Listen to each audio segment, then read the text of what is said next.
Good morning, my brothers and sisters. I'm here with Asa, and we're here to ask this question today. Do you pray for your president? We talked a couple weeks ago about this, and the question is, do you pray for your president? And by extension, I mean all who have their hand on the tiller of leadership, mayors and senators and representatives, etc. Now, as you may know, our current president is very polarizing, so it's a good litmus test of two things, theology and politics. So if you don't pray for your president, I would argue that there's either something wrong with your politics or something wrong with your theology of prayer. Now, whether you voted for him is optional, but your prayers are not. Your prayers are not optional for the president. So as goes the success of a government, so goes the success of a nation, and as goes the success of a president, the success of a nation. Now, I don't care what your preferred politics are regarding this president, and you shouldn't care what my preferences are as long as something is true, and that is, let's do what the Bible commands. And there's a psalm today that I want to address, which is Psalm 20, that addresses our behavior towards both the office and the occupier of national leadership. So one can learn a great deal about one's spiritual life from the evidences that are given in relationship between individuals with the government. Now, the one I want to talk about today is prayer. An even more difficult one is obedience. That's another issue. So let me just start by a story that I've told before, but it's a good one. I have the privilege of being in a Bible study for more than 30 years. It meets on Wednesday mornings. It's always met on Wednesday mornings, which is the day after U.S. elections every 4 years. So do the math. That's 7 presidential election mornings after we meet. Now, sometimes a person I like or we like is elected and sometimes not. It's about half and half. But here's what we do every Wednesday that a new president is elected. We pray for our government.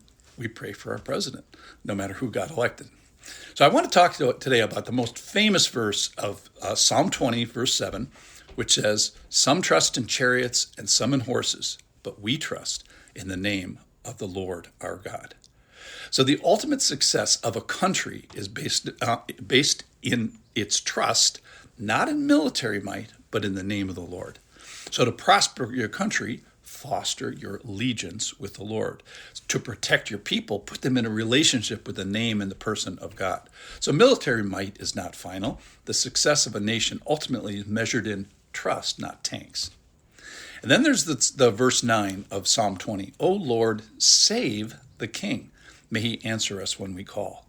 So this is where the British get the term "God save the king." Why is that? Well, as the Lord favors the king, so favors the country. So as God gives grace to a president, he gives grace to the people of that president. So as goes the success of our president and government, so goes the success of the nation. So I think, O Lord, should be in mind, save the king. It means, could you find favor with, could our leader find favor with the Lord himself? Could you actually and miraculously, even literally, save spiritually the king? Now, we know you could save the king, but would you move in that way? Would you be so kind? God save the king. God save the president is a prayer that is not inappropriate for every citizen, regardless of their politics, to put on their lips and their hearts. So some do this, but we do this. Some trust in chariots, but we're trusting in the name of the Lord. So how do you pray for your president? That the Lord would grant him salvation, that we could shout for joy over him and his work, that you would answer him when he calls to you, that you would remember him with favor and preference and mercy, that he would trust you rather than in military might. Oh God, save the president. So Psalm 20 is no different, and it's certainly a blessing for the king. And it's also a petition for all those who bow down and are dependent before the Lord and ask for his favor. So it's certainly for the person and the occupier of the office of the national leader, but it's also applicable to every other Christian. So let's listen and see what Psalm 20 is admirable for, as the Lord uses this psalm to work into the heart of the president and by extension all of us. So it talks about distress, peril, spiritual battle, times of need and in a need of salvation. And in the psalm, it says he answers in the day of trouble. He protects you with his name. He sends help from his sanctuary. He remembers you with your offering. He regards with favor your sacrifices. He grants your heart's desire. He fulfills you, and he has plans and petitions. He saves the anointed. So, in conclusion, your prayers are not optional for your president, whatever earthly government you find yourself under if you're from overseas. So, because ultimately we also find ourselves both under the government of our country, but ultimately is we find ourselves under the government of God. So let's use Psalm 20 to ask our good Lord for his good favor for our governments. Let's do our part.